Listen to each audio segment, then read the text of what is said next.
আমরা এসেছি 2022 সালে যে এসটিটি এক্সাম হয়েছিল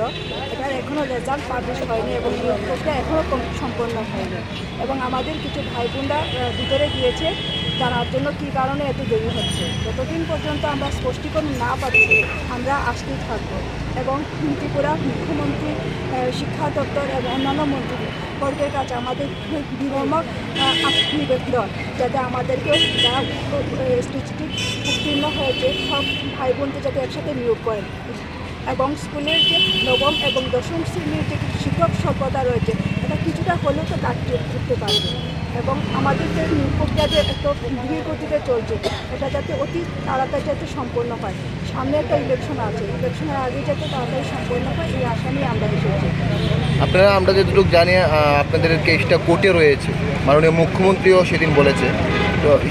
আসলে কি কোর্টে রয়েছে কেসটা না এখন আর কোর্টে নেই?